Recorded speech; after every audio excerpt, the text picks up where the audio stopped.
Hello and welcome back to another episode of the Investor Financing Podcast. We have a great show. We're going to talk about an app or two apps really that help you set up in a fun way where you can see where you need to be putting your money and how it's going to grow. And this is something that before we went live, I was saying this is a great tool because it's like as you get older and older, you're like, okay, wait, I wasn't doing the right things for years. Now let me start now and let me do it in a way where I could see what the outcome will be years to come. I mean, there's no crystal balls, but if you continually put money away over time, it's going to have compound interest and it's going to grow. And that's how you get a big chunk of money towards the end for retirement. A lot of us on the show that watch this, we're all in real estate and we're end all be all real estate. But I think it's important to have diversification. It's important to have money set aside in other asset classes because for rainy days. And look, we're in the middle of a little bit of a storm right now, and it could get a little bit ugly over the next 12 to 18 months. So please welcome Jeff Mount to the show. He is with Real Intelligence. They have two apps. One is called Whoosh, Prime for Retirement, and the other is called Dynamic Map. And this can be an interesting conversation. We're kind of thinking outside the box of our normal show today. So, Jeff, welcome to the show. Thanks, Beau. Good to be here. All right. So, can you just kind of give us a high-level overview of your two different apps and what, the differences between the apps, and then we'll kind of dive into it from there? Let me start with how this all happened, because I think Sure. people understand why the apps exist in the first place if we do that. Mike Helgeson, my business partner, who was one of the very first CFPs, certified financial planners, and it does show his age. He is retired. And he reached out to me and asked me to help him publish his book, Weathering Financial Storms. And you mentioned the financial storms metaphor just a second ago. The book is available in Barnes & Noble, but what's important about this, it was broken into three pieces. The first piece was dynamic mapping. What is it? What makes it different than the traditional method of financial planning, which is more institutionally focused? Second part was a bunch of case studies proving his point. The third part of this was 110 pages of math. I can't sell that, Beau. I don't know about you. I'm a good salesman, but I'm not that good. So I had suggested that we take this complex math and try to make it as simple for the user as possible and turn it into an app, which still represents the dynamic mapping method, which is a gamified sailing through life metaphor, if you will, and let the calculations quickly change based on the inputs and the user exploring all the what ifs that exist. And of course, the bigger your sales are in your boat, then the more likely your chances of success are. And of course, the Whoosh Prime for Retirement is just a decision tree, if you will, checklist app for those who are about to retire. It's kind of a dumbed down, really simplified version of his book. Awesome. So let's just say I downloaded the app. Just kind of walk me through how I'm going to use the app and how it's going to benefit me and really kind of I don't know, guide me, but what's it going to take me through, and just kind of give us like a quick overview of what that's going to look like. Certainly. So traditional financial planning software, input-output software that you find on the street, typically takes an advisor 12 to 14 hours of time to assemble. The worst thing that could possibly happen, and some of you probably seen that Schwab commercial, which I love, where the guy stands there in front of the family at the table, please turn to page 188. And then someone says, well, what if I want to change something? He goes, don't do that. So the beautiful thing about this app is you can visualize the entire outcome in 10 minutes. And if you say, well, I'm not sure I like my inputs, I want to change my assumed rate of return from 5% to 6%, it's really easy to go back in there and do that. The one that people are changing right now, of course, is inflation, because until just about 6 months ago, everyone assumed 2% was going to be our number. Nobody is thinking 2% is the long-term inflation number now, and it does dramatically change the need for capital to fund each of life's family objectives, whether it's retirement, putting your kids through college, and let's face it, that one's always had a high inflation rate, or funding your kids' weddings. It even helps you to identify where there's conflict in terms of you're paying off your mortgage and retirement. These are all very important things that you can see quickly and easily and help you to then again start to explore, what if I change that? So I could set up a map for healthcare. I could set up a map for, putting money away. So at a certain point in my life, I can draw on it, right? It's funny, you mentioned healthcare. There is a section in the book, and there is a section in the Whoosh Prime for Retirement app that addresses that. There are certain instruments you can be using, like long-term care insurance. You could self-fund. You could use some of these hybrid policies. We do get into that. And because the old school pure long-term care insurance policies are just so ridiculously expensive that a lot of people are just saying no. So we think some of the hybrids might be a better way to do it. So we do certainly help with about 30 strategic tip videos inside of the Dynamic Map app to address things just like that. So where would a person that's like heavily weighted in real estate, start this process? I mean, what would be your advice? Because a lot of us we look at real estate because we can leverage it, we can grow it quick. Sure. But also, I also look at like, hey, we need to have different buckets. And so where would I start through this process? Actually, there is a section in there called other income, which of course would be the income you would be getting from real estate in there. There's no question to your point about diversification. You want to think about other asset classes. And I'm a fan of real estate investors because that is a very solid, steady stream of income. And you mentioned the leverage. But at the same time, real estate is like any other asset class. It has ups and downs. So the idea of having other asset classes, whether it's cryptocurrencies or stocks or bonds or domestic or international, small cap or large, value or growth, all those things can help to deliver performance when maybe real estate performance is challenged.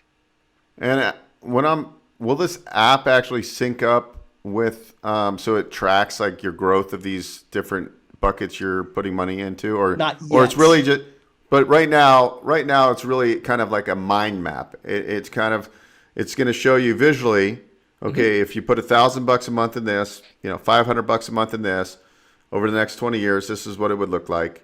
And then it's giving you, it really is a planning tool. And eventually, yes, if I heard you, it might eventually actually link up so you can see real-time results. We are talking to some people to get some funding to then take it so that you can have real-time 401k quotes automatically put in there. Same with income from outside investments, maybe real estate. Yes, all of that is being worked on, but is not yet available.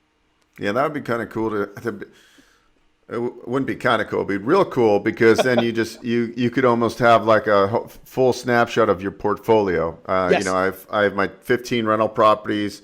Here's the cash flow coming in. I have this annuity. I have this life insurance policy, and then you could see it all on one page. And then what would be really cool is you could have a one-page button where you could get a personal financial statement and click it, because all the banks always want it when we borrow money for our real estate. Yes. One of the things that I think you'll find is really interesting about this is that the sailing through life metaphor, the hull of the boat, whether it's for retirement or college savings or whatever, represents your future liability, your future need, which of course is going to be heavily determined by inflation rates and assumed growth rates. And of course, the sails, of course, your accumulation. When you should hit the mast, that's your distribution. Being able to watch that change, and what you do is you put your finger on any of the lines, it'll pull up the numbers real quickly on the screen for you, so you can see what you need in terms of your liability versus where you are today and where you will be in the future. Then, of course, above that, there is a visual of your outcome. A perfect outcome would show your boat pulling up to the dock with fireworks going off in the background, the kids waiting there to congratulate you. A horrible one would be you're stuck in the rocks in the middle of heavy seas, stormy seas, with lightning in the background. And then, of course, there's some in the middle of that. All of this is designed to kind of gamify it and say, okay, yeah, you're doing well, or no, you need to make some changes. And here are 30 videos to help you with those changes. And you have a podcast as well? I do. It's called the Digital Family Office, which again goes back to that service model that was so intriguing to Mike Helgeson to actually build this book. While I was in the wholesale distribution of financial services, about 15 years ago, I created this idea that traditional family office is for billionaires, where you have all of the people who service the needs of the family holding each other accountable, generally under one roof. So it's accounting, it's legal, it's investment management, it's property and casualty risk management, it's concierge travel services. So what we've been able to do is to create that model in a scalable way for what we call middle-class millionaires. That's families who have at least $750,000 of investable assets or more. They can actually access the same thing. And generally, the advisor is limited to about 100 families that they can actually handle. Oh, that's pretty cool. That's a great concept. So basically, you're making family offices accessible to the middle class. Yes, we call it the middle class millionaire. Technically, middle class would be less than 750, but most people who have $750,000 don't think of themselves as really super rich. Yeah, I mean nowadays 750 grand isn't. I mean, maybe 20 years ago you would feel like you had money. I heard like the average working class, hourly worker, if something were to happen, like 70% of them don't have $400 in their bank account. If the you number is literally, actually $500. 61% of Americans don't have a $500 emergency fund. That's true. that's extremely scary. Yes. I I mean, we have a huge problem. I mean, you look at America as such a place of opportunity, and I mean, it's not that people can't go out and make money. I think people just don't know how to like pay themselves first and put You it nailed away. it right there. They don't pay themselves unless it's a 401k where the money's just disappearing before they even know it exists. They just aren't doing a good job of paying themselves. I've been saying this for a while. That's the same thing with me. I just realized, all these different, obviously for my business, I have, different CRMs and apps and a lot of money goes out the door. And sometimes I stop using the software and it's like for months and months and months, I'm paying a couple $100 a month for this. And I'm just thinking, if I just nipped that in the butt and took that $1,500 a month, savings that's going out of my account anyways, and just had it on autopilot going somewhere, right? I would have been so far ahead in my 40s, I wouldn't have to work. I'm in my 40s. Now I'm far away. I still have to do a lot to get to the same place. And it's just like, how do we teach people, including myself, to do this? Because it's so valuable. Even if it's, every paycheck and you're taking 5 or 10% over 20 years, that's a ton of money. It's a ton of money. I will tell you, when we launched this app, we had used Google Analytics to kind of identify when this was being downloaded and who was using it. I will admit we have not done well with women. I don't know why, but we only had 18% of the people who downloaded the app were women. Most were men. Males 25 to 35 typically are downloading this, and they're very heavily actually downloading this at lunchtime during the week and at 5 p.m.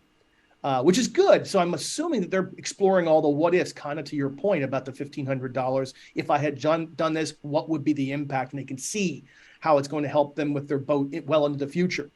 The other group, which is heavily represented here, are males aged 55 to 65. Guess what time of day they're downloading and using the app?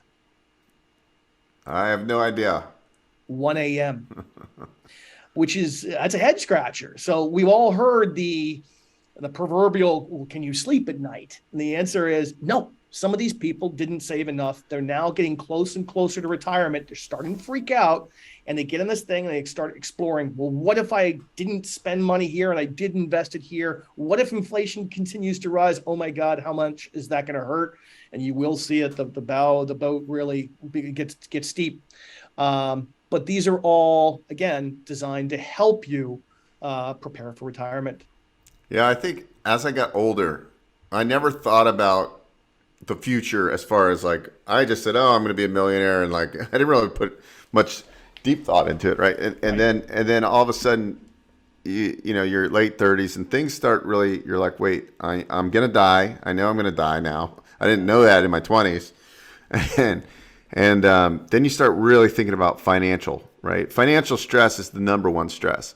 It is. And then, in the back of my mind, I've always had this fear of being 65 years old and working at Walmart with a vest on, pushing carts.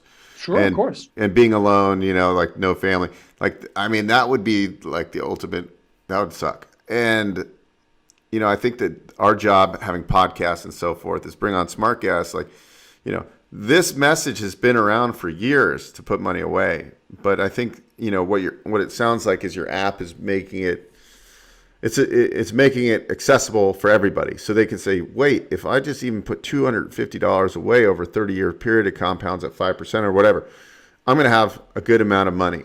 And I think people need that. They should be able to print that snapshot out, stick it on their wall in front of their computer, somewhere where they're going to look at it every day. So it constantly reminds them, you need to do this. And I think it becomes easy if you can. It'd be cool. This is just a wish list here. If your app eventually would be integrated and you could just set everything up and boom, right. It's going into whatever account, it's going into this account, and it's on autopilot. And I can't touch that money. I purposely just set up a bank account, and I don't ever go to this bank. So I just, as soon as I get a check in, 10% of the check into that account, and I forget about it. Into that account, forget about it. But I want to do that. I want to have multiple accounts doing this, and I want to set the multiple accounts. This account's for my house that I'm going to buy in Mexico in 10 years. This is for any healthcare concerns. This is to build so it pays me a residual once I hit 60 or 65, right? Because we know people are going to live longer eventually with science and technology and they're going to run out of money, so they're kind of screwed. You're listening to the Investor Financing Podcast. We'll be right back after this break. Hi, this is Beau Eckstein, host of the Investor Financing Podcast. I appreciate you checking out our channel. On this podcast, we talk about real estate, investing, financing, business lending, and acquiring and expanding your business. I'm sure you will find some videos here that will help you build your business empire. There's a lot to see. Take your time and make sure you comment, like, and subscribe. Thanks again. You hit on a couple of things. So you mentioned the Walmart analogy, and we've all heard that, working at McDonald's at the age of 80 or something like that. Corporate America has been peppered by the Federal Reserve with statistics that are shocking. This one really is, oh my God, $3 trillion in productivity was lost last year from employees who were so stressed about their finances, they could not work. Either they were on the computer at work exploring ways to save themselves, or they just shut down mentally and physically because they're just so concerned. When it comes to saving for that retirement home in Mexico, those are all the positives, right? And that's great. And I will tell you, one of the concerns that we had with this app, which I'm still trying to fight, is I mentioned the males 35 to 55 are not paying attention to this thing as much. Even though the 25 to 35 and 55, 65 love it, how do we get those engaged? And the truth was, they're not thinking retirements. They're thinking about what's right in front of me, which is my kids' college, and I got to pay for the weddings, and I'm dealing with this mortgage. So they're thinking more short term. All of those things exist in the Dynamic Map app, and I probably didn't do as good of a job of letting people know that as possible. But on the carousel, when you get in there, you can absolutely explore all that stuff too. Yeah, this would be I could see this being part of curriculum in high school. Yes. Where the students are learning these principles, because I think the earlier you can ingrain this in people's minds. And I look back as a child, I remember my dad always made good money, but he got married so young that he wasn't a very good saver for himself, and he actually is a financial planner. Oh, wow. So I remember as a child, he was always working hard but he never took his own advice, right? And sometimes that's hard to take your own advice. You just almost need a coach or a software that's going to be essentially your coach and say, this is what you need to do. And I think just little baby steps is the key. I mean, like maybe, even if you had $2 or $3 grand extra per month or whatever that number is, maybe you start with 1,000, right? And so you're not stressing yourself like, oh, I got to, and then that 1,000 eventually is like nothing. It's just like, it's just gone and you don't even realize it. That's right.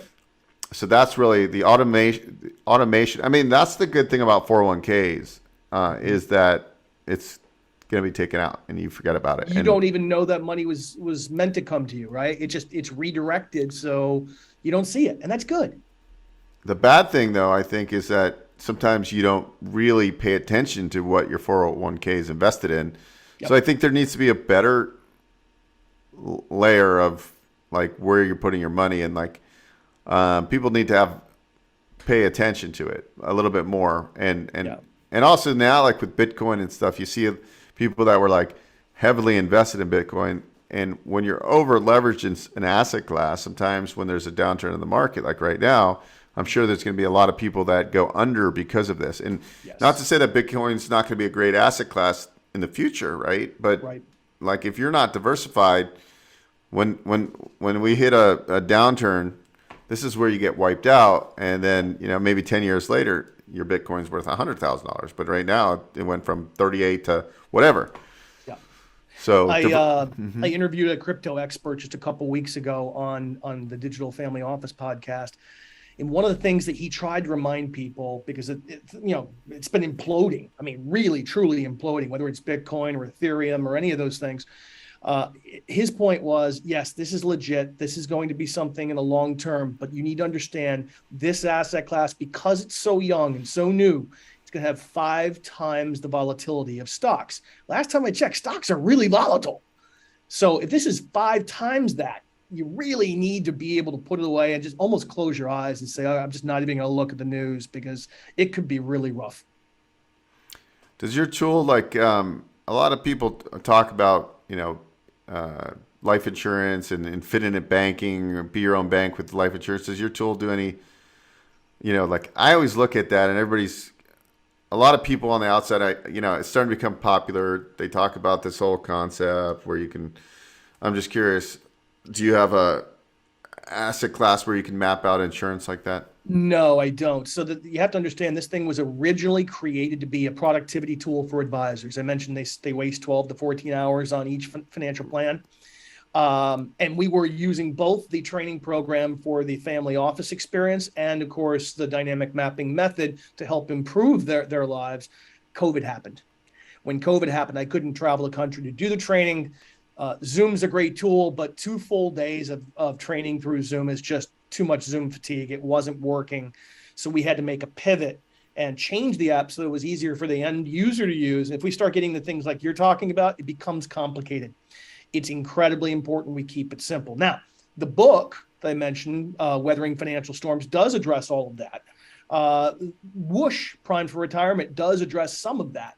So the resources are there, but you got to really dig into it. The dynamic map, we had to keep it easy, make it really simple. So how long has the apps been around? We relaunched both of those apps in the fall of last year. Because we had the original version, which looked completely different than what we have now, that was really meant for just advisors. This one is more user-friendly for the end user. We also have been talking to employee benefits providers to help attack the financial wellness initiative with this particular process in the app.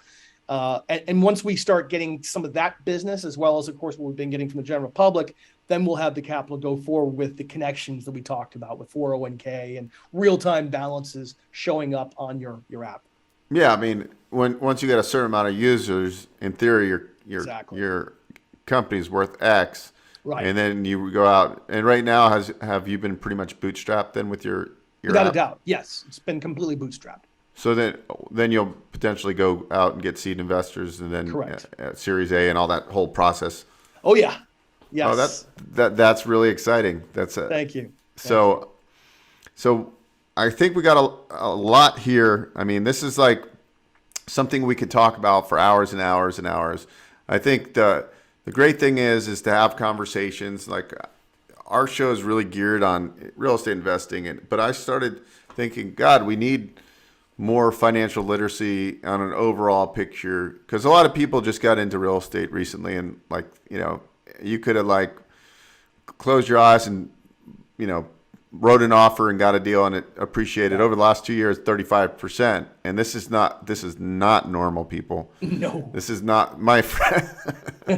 My friend the other day, he bought a house in Scottsdale, which he uses as a short-term rental, and he's crushing it, right? Like with doing the short-term stays. And he's like, I bought this house for $950, and he got a realtor that sent him your house is worth X, and it was like $1.6 million. And I ended up playing around on it. First of all, that house isn't worth $1.6 million now, maybe $1.2 million or $3 million, but still, it's gone up a lot. But I think people don't realize that that's kind of false money, right? Like we tend to think because our real estate values have gone up, we're rich all of a sudden, but it's got to be that sustainable level, right? We all know that things move up and things come down. Overall, they're going to move up over the next 10, 20 years. There's no more land, and especially in hot markets where people want to move. But I do think that, if you take out your crystal ball right now with what you're seeing in the market, this seems to be, I can't get my head around it. I would have thought housing would have slowed down like 4 years ago. I was really thinking because I remember 2007, 8, 9. Yeah, sure. And then it just kept on going. And then COVID happened. Okay, here's the time it's going to slow down. And all of a sudden, it was the biggest boom in the history of housing. Now we're seeing stocks tumble, in most sectors. I don't really follow the stock market like I do the real estate market, just being transparent. It's a bear market. It's official. Yeah. So in a market like this, is there any insights from the apps, or just your experience in the financial world, where you're going to see what do you think is going to transpire over the next 12, 24 months? Do you think it's going to be as ugly or maybe not as ugly as people are thinking? I think it's going to be as ugly as people are thinking. I think we are heading towards a recession. I had this debate with someone just a couple of days ago, and he wasn't really paying attention the way he should have been. He said, well, we need 2 consecutive quarters of negative GDP. I said, yeah, well, we already had one. He goes, no. So yeah, go back and check. First quarter was negative 1.9% GDP.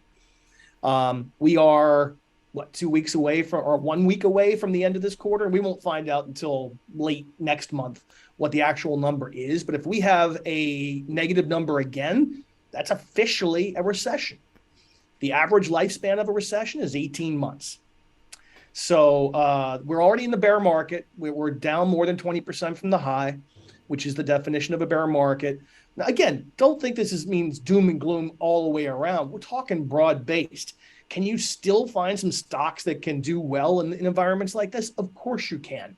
But if you're going to buy the index, you have to accept that these are the periods that we go through where the prices are down. The good news is if you're buying in this, you're getting it pretty cheap. So when it takes off, your cost basis is low. Your opportunity to grow the thing is quite significant, but you can't buy it and say, well, I'm planning on selling this thing in 6 to 12 months. You just can't do that. In a market like this too, I would say that a lot of people might look at individual stocks and go, oh, this is getting hammered. I'm gonna buy now. And they put all their money into this stock, which in theory, you can be extremely right or extremely wrong, versus maybe you allocate 25% or 30% to riskier ventures and then put something in. In an inflationary market, what's usually the way to put money somewhere where it's accessible and you're beating, because obviously you want to at least keep up with inflation so you're not losing money. So what you just said there is really important. And I hear quite frankly, a lot of financial advisors make this mistake.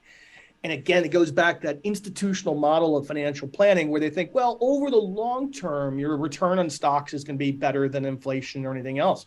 Well, that's true. But again, we have timelines. There are points in time where we need this money and we can't necessarily take the same kind of risk that a pension or a foundation or endowment can take. So the question is, will stocks do well in a high inflationary environment? And the answer is for a while. And then eventually, no. Because what happens as a consequence of inflation, interest rates go up, right? So newly issued bonds in the future with much higher interest rates are going to look a lot more attractive because they're a lot more conservative, a lot less risk, and they're going to have a much higher dividend than they have right now. When that finally happens, you'll find dividend paying stocks will compete with that for a while, but eventually your volatility of the stock underlying is going to become a real problem because you can get the bond for, let's call it 6%, when maybe you have a 6% dividend on the stock as well, but you don't have to worry about the volatility. I'll take the bond all day long. Think back to the 80s and 90s. We dealt with this, right? We're there. We're going to be there again soon. So the question is, what do you own to combat inflation? And the answer is commodities, managed futures.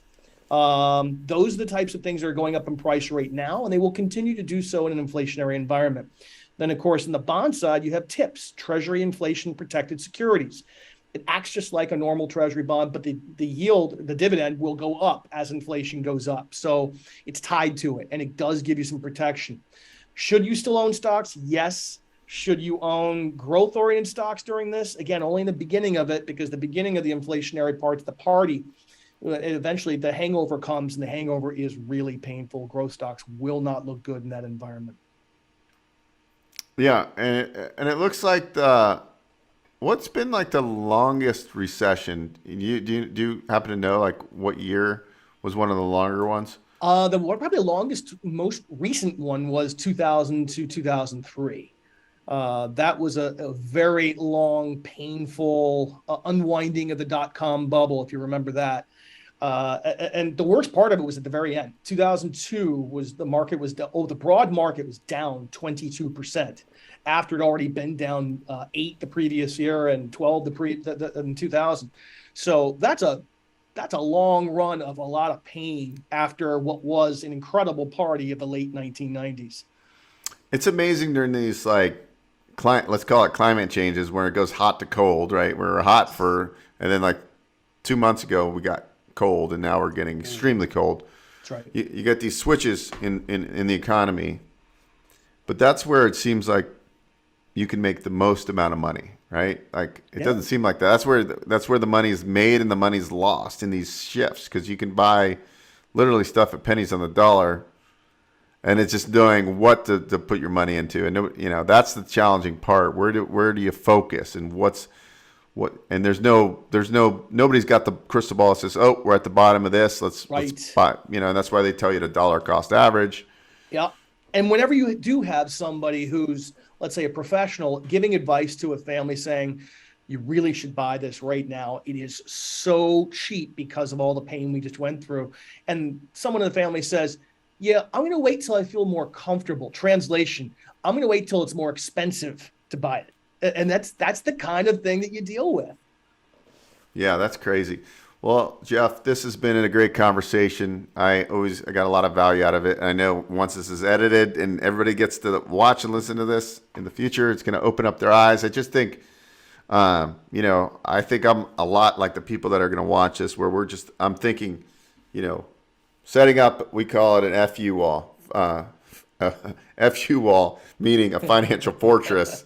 That's the real key, because if you've got the financial wall built, you don't really worry about ups and downs in the economy, because you've always got your 12 months of reserves in your account, and then you're ready to take advantage of opportunities. That's really the beauty of it. Like, I wasn't ready for the downturn in 2007-8, and that annihilated me. It was brutal for everybody. Yeah. But just think about the people that had dry powder and were buying real estate or buying whatever, buying houses that were previously valued at $300,000. They're buying them in Las Vegas here for $75,000. Just huge amounts of wealth. So but you got to be prepared, and being prepared is using the dynamic map and getting a game plan to do so. So where can people follow you and find out more about all of the greatness that you and your company have? I appreciate it. Realintelligence360.com is our website. My email is jeff@farther.com, and I'll be happy to chat with anybody about the apps or whatever I can do to help them on their journey. Awesome. That was a great interview. I hope you guys enjoyed this, and we'll see you on the next show, guys. Thanks, Beau.